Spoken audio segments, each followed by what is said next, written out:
আসসালামু আলাইকুম প্রিয় শিক্ষার্থী বন্ধুরা, ক্যামব্রিয়ান ভার্চুয়াল ক্লাসে সবাইকে স্বাগত জানাচ্ছি।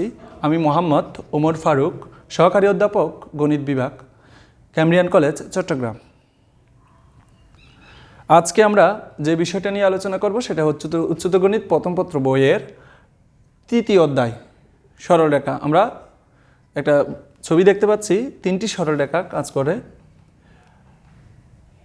তাহলে আজকের পাঠ সরলরেখা। আমরা আজকে যা শিখব, সরলরেখার বিভিন্ন শর্ত সাপেক্ষে সরলরেখার সমীকরণ নির্ণয় করব আমরা। অর্থাৎ সরলরেখার সমীকরণের কনসেপ্ট বেস করে কতগুলা প্রবলেম সলভ করে দিব তোমাদেরকে। আমরা একটু মনোযোগ সহকারে দেখো সবাই। সমস্যা নাম্বার 1, এখানে বলছে এইচ কে বিন্দুটি 6x - y = 1 রেখার উপর অবস্থিত এবং বি কে এইচ বিন্দুটি 2x - 5y = 5 রেখার উপর অবস্থিত হলে আমাকে এবি রেখার সমীকরণ নির্ণয় করতে বলছে। প্রথমে এখানে এইচ কে বিন্দুটি এই রেখার উপর অবস্থিত, তার মানে এই রেখাটিকে এই এইচ কে দ্বারা সিদ্ধ করতে পারবো আমরা। তাহলে দেখি আমাকে প্রদত্ত রেখাগুলো কি দেওয়া আছে। 6x, প্রদত্ত রেখাগুলো হচ্ছে 6x - y = 1, এটা 1 নং রেখা। তাহলে এইচ কে 1 নং রেখার উপর অবস্থিত। এইচ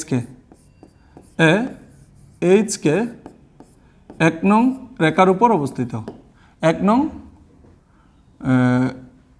রেখার উপর অবস্থিত, 1 নং রেখার উপর অবস্থিত। তাহলে এইচ কে দ্বারা 1 নং রেখাটাকে সিদ্ধ করি। তাহলে সিদ্ধ করার অর্থ হচ্ছে এইচ কে, এখানে বুঝ এক্স এর মানে এইচ কোটি, ওয়াই এর মান হচ্ছে কে। তাহলে যেই জায়গায় এক্স আছে সেই জায়গায় এইচ বসাবো এবং যে জায়গায় ওয়াই আছে সেই জায়গায় কোটি বসাবো, কে বসাবো। তাহলে 6h - কে - 1 = 0, এটা একটা সমীকরণ দিয়ে রাখি 2 নং। আবার আরেকটা রেখা দেওয়া আছে কত, 2x - 5y - 5 = 0। এই 3 নং রেখাটি, 3 নং রেখাটি কোন বিন্দু দিয়ে যায়,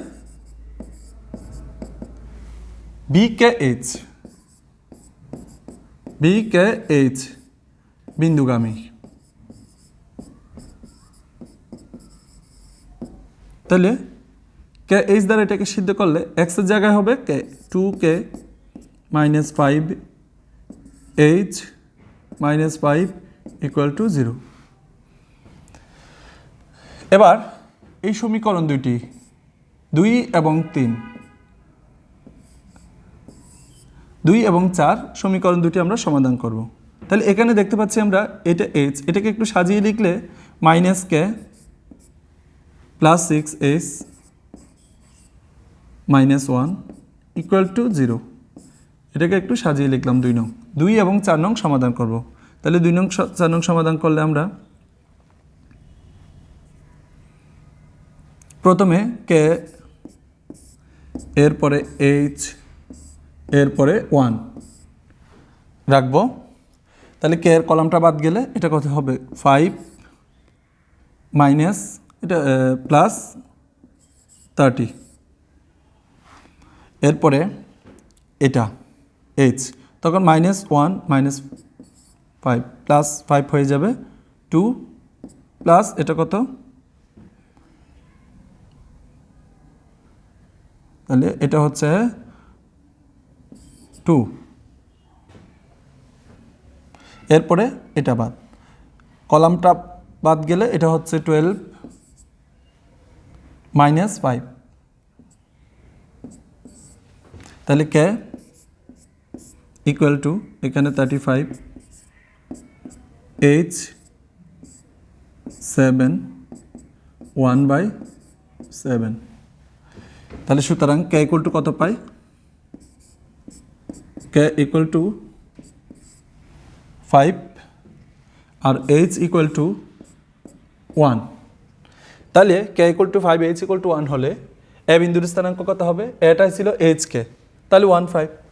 সুতরাং এ কত? এ ছিল আমার এইচ কে, তাহলে এখানে এইচ এর মান 1, কে এর মান 5, তাহলে 1 5। বি কত হবে? বি হলো কে এইচ, তার মানে 5 1। তাহলে আমাকে বলছে এ বি রেখার সমীকরণ। তাহলে এ ও বি দুইটি বিন্দু যদি হয়, এ ও বি, এ বিন্দুর স্থানাঙ্ক কত? 1 5, বি বিন্দুর স্থানাঙ্ক কত? 5 1। তাহলে দুইটি বিন্দুগামী সরলরেখার সমীকরণ অর্থাৎ এ বি রেখার সমীকরণ কি হবে? এ বি রেখার সমীকরণ, আমরা দুইটি বিন্দুগামী সরলরেখার সমীকরণের কনসেপ্ট পড়ছি, সেটা হচ্ছে x minus x1, x minus x1। যখন x নিয়ে কাজ করব তখন বুঝগুলো শুধু x মাইনাস 1 আবার 1 minus 5 equal to y minus 5, 5 minus 1। তাহলে এখানে উপরে পাচ্ছি x minus 1 divide by minus 4, y minus 5 divide by 4। তাহলে 4 4 চলে গেলে x minus 1 divide by minus 1 আর y মাইনাস 5, নিচে তো 1 দিতে হবে না। তাহলে এখানে কি পাচ্ছি? x minus 1 equal to minus y plus 5। তাহলে সমীকরণটা কি দাঁড়াল? x প্লাস y, এদিকে আসলে যদি মাইনাস প্লাস 5 এদিকে আসে মাইনাস 6 ইকুয়াল টু, এটাই আমাদের এবি রেখার সমীকরণটা। তাহলে দুইটি বিন্দুগামী সরলরেখার সমীকরণের কনসেপ্টটা ব্যবহার করতে হলো এখানে। তার আগে আমরা সমাধান করে এভাবে নিয়ে আসব। আমরা এরপরে আরেকটা সমাধান দেখব, সেটা হচ্ছে x plus 3y minus 12 equal to 0। এই সরলরেখার যে অংশ অক্ষদ্বয়ে হতে মধ্যবর্তী খণ্ডিত অংশকে সমান 3 ভাগে বিভক্ত করে এমন বিন্দুগুলোর সাথে মূল বিন্দুর সরলরেখার সমীকরণ, মূল বিন্দুর সংযোজক রেখার সমীকরণ আমরা নির্ণয় করব। প্রথমে এই রেখাটা অক্ষদ্বয়ের মধ্যবর্তী খণ্ডিত অংশটা আমরা বের করে নিব। দেখো তাহলে আমি প্রথমে রেখাটা লিখলাম x plus 3y minus 12 equal to 0। তাহলে এটাকে যদি আমি এভাবে লিখি x plus 3y equal to 12, তাহলে x by 12 3y by 12 equal to 1। তাহলে x by 12 plus y by 4 equal to 1। এটা x by a plus y by b equal to 1, অর্থাৎ অক্ষদ্বয়কে খণ্ডিত করে এরূপ সরলরেখার সাথে মিলে গেল। আমি কনসেপ্ট পড়ানোর সময় এভাবে দেখাইছিলাম, অক্ষদ্বয়কে খণ্ডিত করে এই রেখাটা, তাহলে x অক্ষ থেকে কি পরিমাণ অংশ খণ্ডিত করে? 12, অর্থাৎ এখান মূল বিন্দু থেকে এই খণ্ডিত অংশটা হচ্ছে 12। তাহলে এ বিন্দুর স্থানাঙ্ক কত হবে? 12 0। আর বি বিন্দুর স্থানাঙ্কটা কত হবে? 0। যেহেতু এখানে 4 একক খণ্ডিত করে তাহলে 4, অর্থাৎ x অক্ষ এবং y অক্ষের খণ্ডিত অংশ পেয়ে গেলাম। তাহলে x অক্ষের ছেদবিন্দু এবং y অক্ষের ছেদবিন্দুগুলো আমরা পেয়ে গেলাম এই রেখাটি থেকে।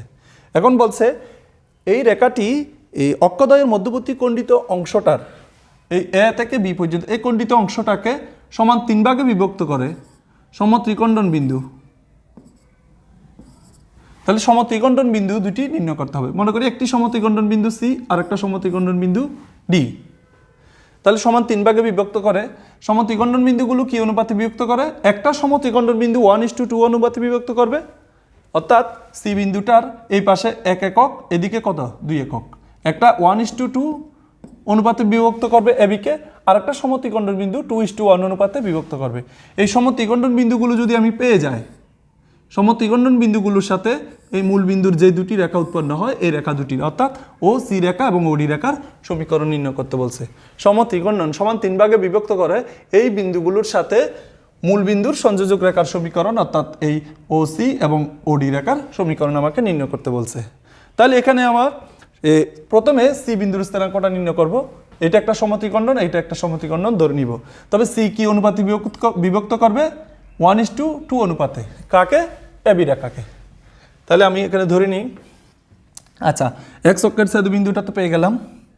সুতরাং এক্স অক্ষের ছেদবিন্দু কত পাইলাম?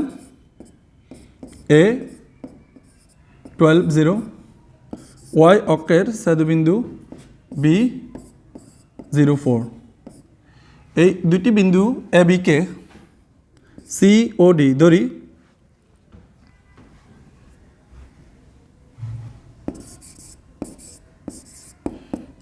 সি ও ডি এ বিকে সমত্রিখণ্ডিত করে, সমত্রিখণ্ডন করে। তাহলে সি এক্স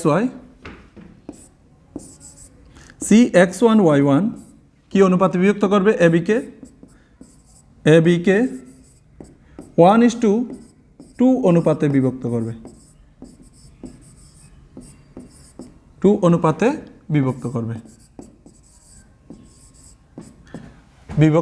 করে। কারণ আমরা জানি একটা সমত্রিখণ্ড বিন্দু 1:2 করবে আর একটা 2:1। তাহলে সি এর ক্ষেত্রে 1:2 হবে, অর্থাৎ এদিকে হবে 1 আর এদিকে হবে 2। তাহলে 1 যখন সি বিন্দুর স্থানাঙ্ক নির্ণয় করব, তাহলে সি বিন্দু কীভাবে হবে? 1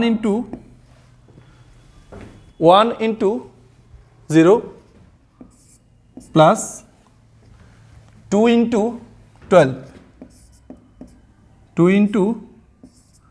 12 ডিভাইডেড বাই 1 প্লাস 2। এটা হচ্ছে বুঝ। সি বিন্দুর কুটি কীভাবে নির্ণয় করবো? তাহলে 1 into 4 plus 2 into 0 divide by 1 plus 2। তাহলে এখানে সি বিন্দুর স্থানাঙ্কটা কীভাবে পাচ্ছি? এটা 24 কি 3 8, আর এখানে পাচ্ছি কত? 4/3। তাহলে আমরা সি বিন্দুর স্থানাঙ্ক পেয়ে গেলাম 8 4/3, 8 আর এটা হচ্ছে 4/3। একইভাবে ডি বিন্দু করবে কত অনুপাতে? 2:1 অনুপাতে। তাহলে ডি, আবার দেখো ডি x2 y2 এ বিকে কি অনুপাতে বিভক্ত করবে? ওটা হচ্ছে 1:2, এটা 2:1।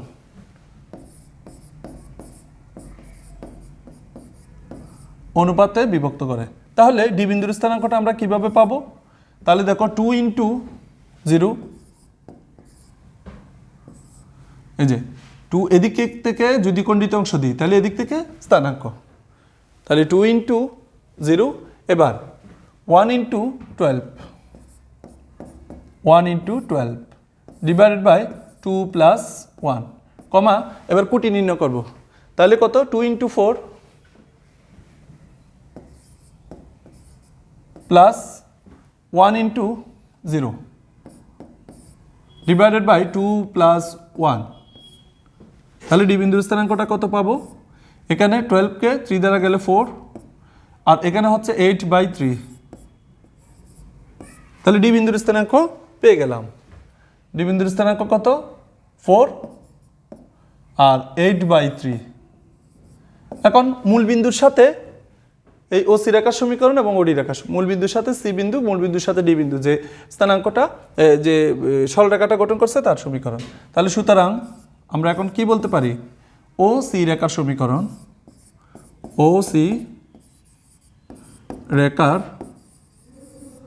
সমীকরণ, মূল বিন্দু ও যে কোনো একটি বিন্দুগামী রেখার সমীকরণ কি শিখছিলাম? y = y1/x1। এখানে y1 এর জায়গা আছে 4/3 ডিভাইডেড বাই 8। তাহলে এটি কেন কত? Into x. তাহলে এখানে কত হচ্ছে? y 4x divided by 24। That means 4x minus 24y = 0। এটা একটা আনসার। এরপরে আমরা ওডি রেখার সমীকরণ দেখব। তাহলে ওডি রেখার সমীকরণ কিভাবে পাই? ওডি রেখার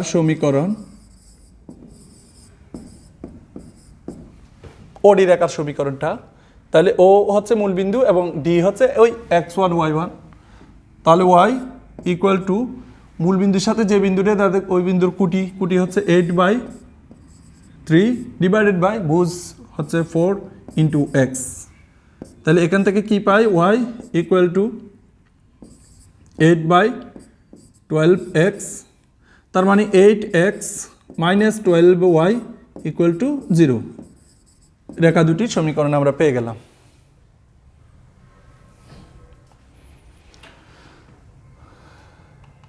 ওকে, আরেকটা সমাধান আমরা দেখব।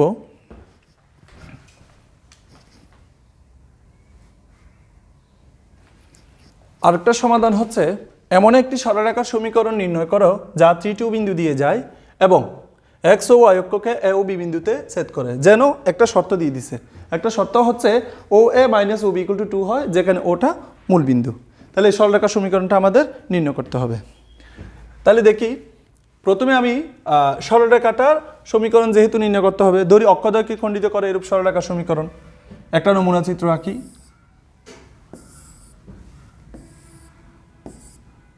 মনে করি এক্স অক্ষ থেকে এ পরিমাণ, ওয়াই অক্ষ থেকে বি পরিমাণ অংশ খণ্ডিত করে। এক্স অক্ষের ছেদবিন্দুটা এ, তাহলে এটা হবে a0, এটা বি, তাহলে এটা 0 বি। এখন এই এ বি রেখার সমীকরণটা আমাকে নির্ণয় করতে হবে। তাহলে ধরি সরল রেখার সমীকরণ,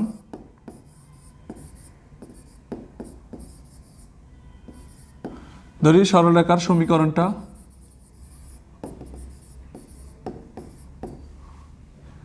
x by a plus y by b equal to 1। এইটা আমরা এ এবং বি এর মান বের করে এখানে বসালে আনসার হয়ে যাবে। তবে এখানে যেহেতু আমি এক্স অক্ষের খণ্ডিত অংশ এ ধরছি, তাহলে সুতরাং এক্স অক্ষের খণ্ডিত অংশ, এক্স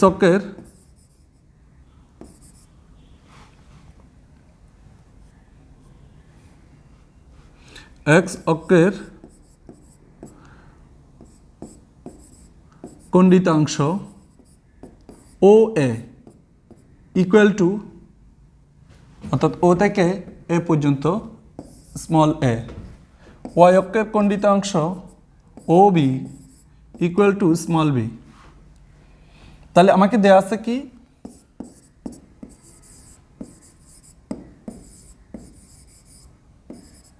দেওয়া আছে O A minus O B equal to 2। তাহলে ও এ ইকুয়াল টু যদি স্মল এ হয়, small a minus b equal to 2।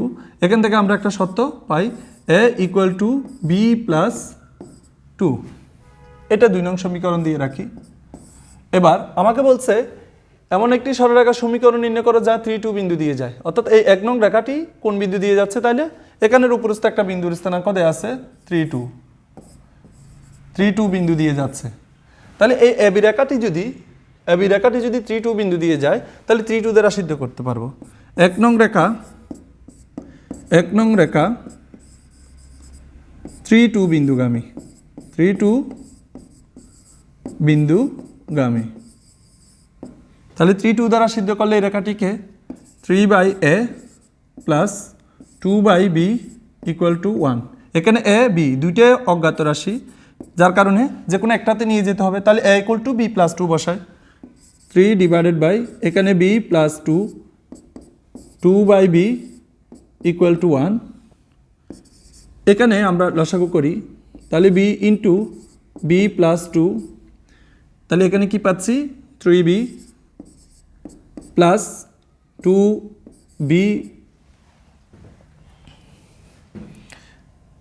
Plus 4 equal to 1। আমরা এরপরে কি লিখতে পারি এখানে, তাহলে b square plus 2b, b square plus 2b equal to এখানে হচ্ছে 5b প্লাস 4, 5b প্লাস 4।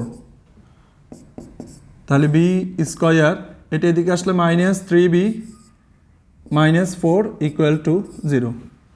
এখানে মিডল টার্ম ফ্যাক্টর করলে b square minus 4b plus b minus 4 equal to 0। তাহলে বি কমন নিলে বি মাইনাস 4, প্লাস 1 কমন নিলে b minus 4 equal to 0। তাহলে এখান থেকে আমরা কি পাচ্ছি, বি প্লাস 1 আবার বি মাইনাস 4 ইকুয়াল টু 0। তাহলে বি ইকুয়াল টু পাচ্ছি একবার -1 আবার পাচ্ছি 4। বি এর মান 1 -1 হলে এর মান কত হচ্ছে, বি ইকুয়াল টু -1 হলে এ ইকুয়াল টু আমরা কি পাই, বি এর মান -1 হলে এ ইকুয়াল টু -1 প্লাস 2 দ্যাট মিন্স 1। আবার বি ইকুয়াল টু 4 হলে বি ইকুয়াল টু 4 হলে এ ইকুয়াল টু 4 প্লাস 2 দ্যাট মিন্স 6। তাহলে এর মান 1 এবং বি এর মান -1 একবার বসাবো এই সমীকরণে 1 নং হতে। প্রথমে এই দুইটি মান বসাবো, এর মান 1, বি এর মান -1, একটা সমীকরণ পাবো 1 নং থেকে। তাহলে এক্স বাই এর মান 1 প্লাস ওয়াই বি এর মান -1 ইকুয়াল টু 1। তাহলে রেখাটি কি পাচ্ছি, x minus y equal to 1, এটা একটা আনসার। এরপর আমরা বি এর মান 4 এবং এ এর মান 6 বসাবো, তাহলে আরেকটা সমীকরণ পাবো। তাহলে এখানে বসাই এক্স বাই আবার 1 নং থেকে এক্স বাই এর মান কত 6 আবার ওয়াই বি এর মান কত 4 ইকুয়াল টু 1। তাহলে এই দুটা লসাগু 6 দ্বারা যদি আমি 12 দ্বারা যদি গুণ করে দিই, এটা 2x plus 3y equal to 12, এটা একটা আরেকটা answer, 2x plus 3y equal to 12। এইভাবে আমরা সরলরেখাটা, তাহলে এখানে এই ধরনের দুইটি সরলরেখা আসতে পারে এই শর্তের ভিত্তিতে সরলরেখার সমীকরণ, এটা একটা এবং এটা একটা পেয়ে গেলাম। এই তাহলে এই কনসেপ্টের উপর আরও কিছু তোমাদের জন্য হোমওয়ার্ক থাকলো, আশা করি তোমরা প্র্যাকটিস করলে পারবা। একটি সরলরেখা অক্ষদ্বয় হতে সমান অংশ ছেদ করে এবং আলফা বিটা বিন্দু দিয়ে যায় সরলরেখাটির সমীকরণ। একটি সরলরেখা অক্ষদ্বয় থেকে সমমানের যোগবোধক অংশ ছেদ করে এবং মূল বিন্দু থেকে তার উপর লম্ব দূরত্ব 4 একক, রেখাটির সমীকরণ নির্ণয় করতে পারবো আমরা। এরপরে 4টি সরলরেখার সমীকরণ দেওয়া আছে, এই 4টি সরলরেখা দ্বারা আয়তক্ষেত্র গঠন করলে আয়তক্ষেত্রের কর্ণের সমীকরণগুলো আমরা নির্ণয় করব। কর্ণের অর্থাৎ কৌণিক বিন্দুগুলো নির্ণয় করার পরে কর্ণের সমীকরণ কিভাবে নির্ণয় করব, দুইটি বিন্দুকে আমি সরলরেখার সমীকরণ যেটা কনসেপ্ট আমি পড়িয়েছি ওটার উপর ভিত্তি করে কর্ণগুলার সমীকরণ আমরা নির্ণয় করতে পারবো। তাহলে আজকের মতো এখানে শেষ করছি, সবার সুস্থতা কামনা করি। এতক্ষণ সাথে থাকার জন্য সবাইকে ধন্যবাদ। আল্লাহ হাফেজ।